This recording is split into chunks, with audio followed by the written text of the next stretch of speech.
Hi! In this video, I'll be starting on integrations for functions of two variables.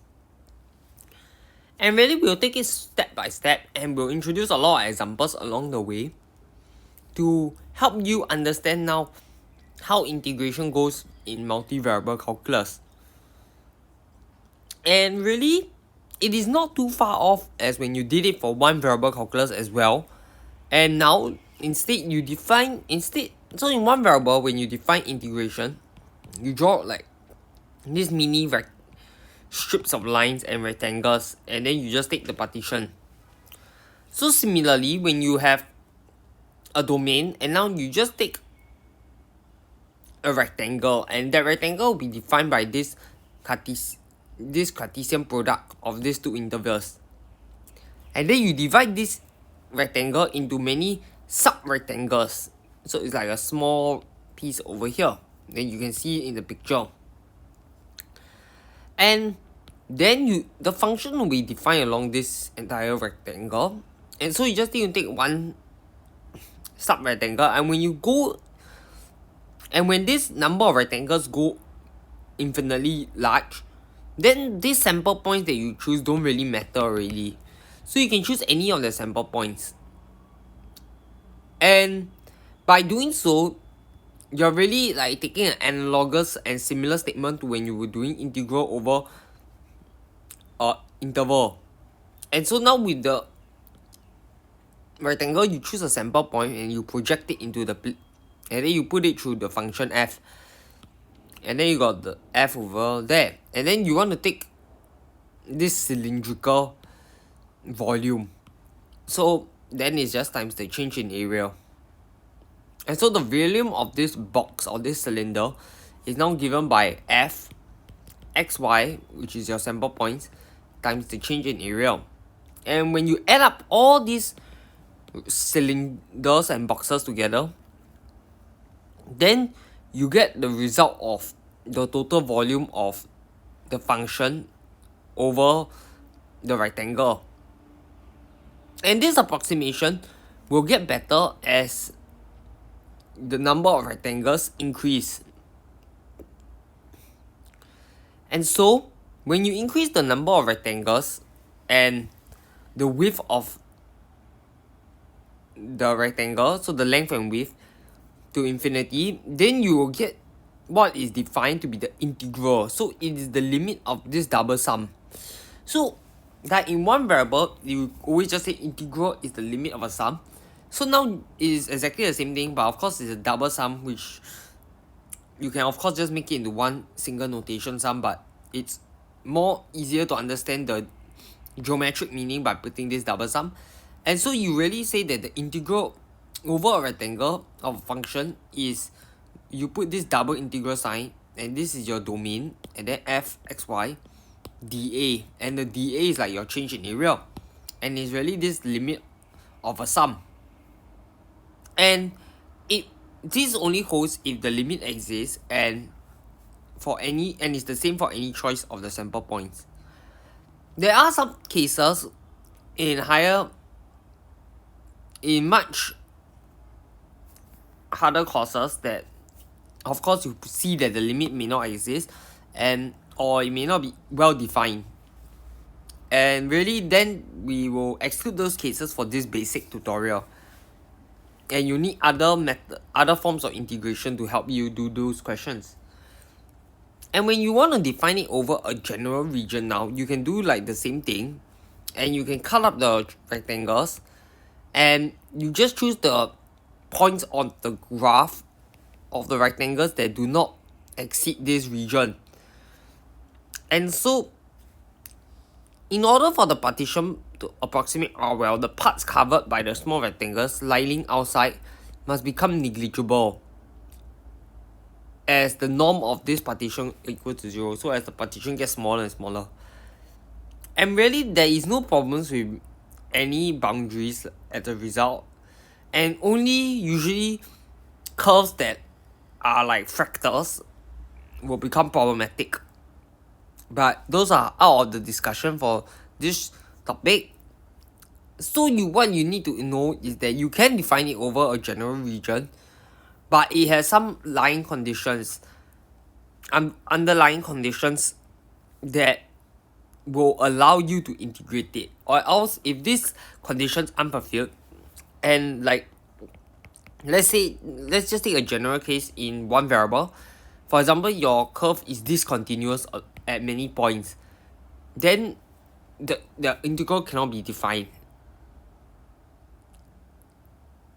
And so it's the same idea. But we come to this theorem, which is the same as in your one variable, is that if your region is closed and bounded, then and your function is continuous, then your integral definitely exists.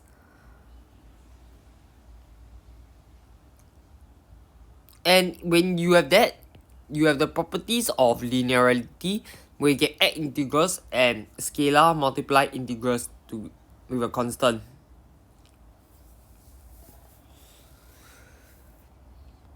And so the geometric picture is that the integral will form the volume over the region D, but below this surface of the graph. So I hope this is clear to you, and really it shouldn't be too hard to get from the one variable case. And so a lot of the properties you get is from the one variable. And so now you know that it's the volume, but sometimes you don't want to always find the volume of, you're unable to find a volume of a very weird curve using geometry. So what mathematicians has discovered is you can, for a rectangle, now you can use this thing known as the iterated double integral. And so a rectangle is made out of AB cross CD. So if you fix x, then fxy will just be a one variable in terms of y, where it changes from C to D. So you fix the x, then you change f from C to D. Then you just need to take the integral along this and you get this square. Now you just stack up this square one by one, and now you see that it will become the box that you want. So you have this area, then now you just stack it up. So now that means you're increasing in a different direction. And because of that,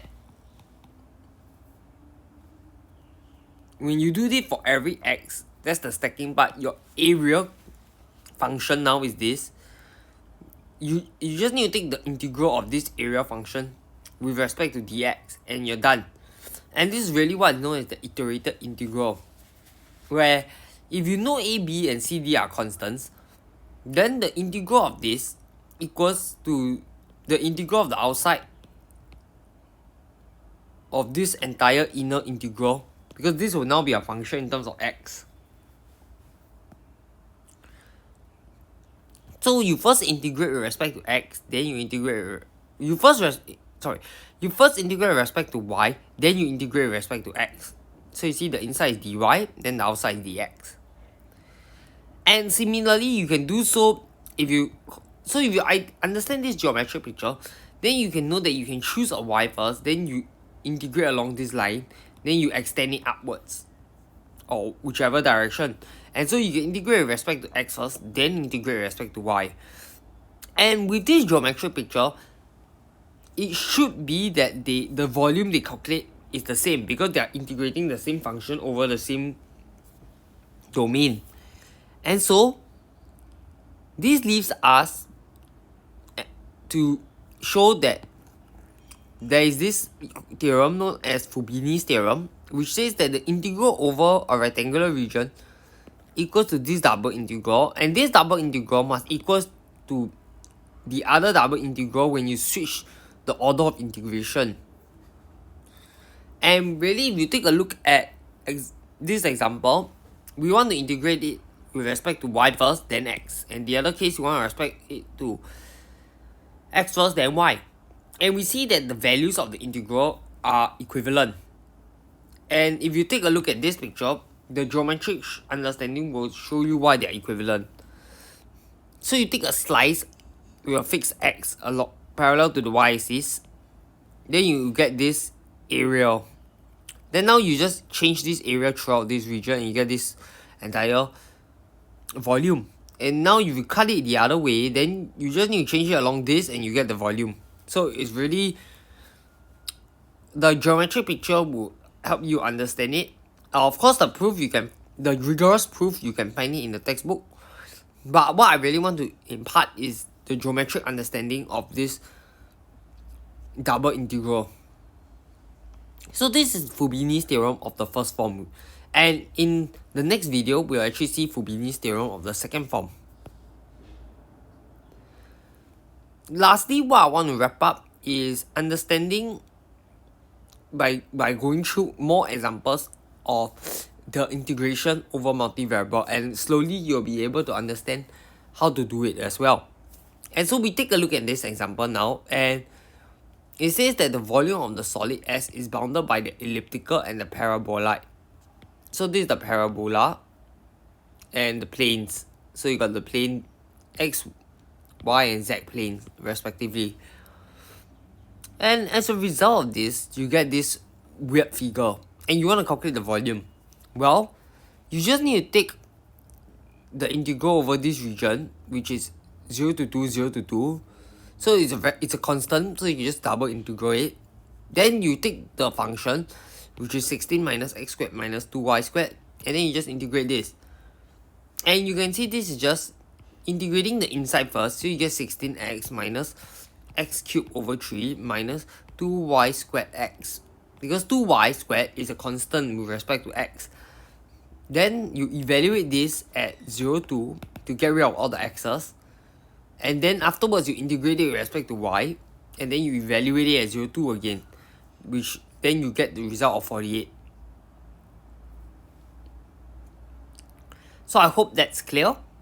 Lastly, we actually will show that in general, fxy equals to gxgy. So you're able to separate the two functions from each other.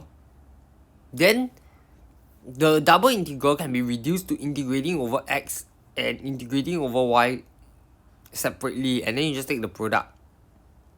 Such as in this example, so you see sine x and cosine y are separate. Then these top values are constant, so the sine x can actually go here. And the cosine x, just leave it with the y. And then you integrate it and you multiply the values and you get the answer.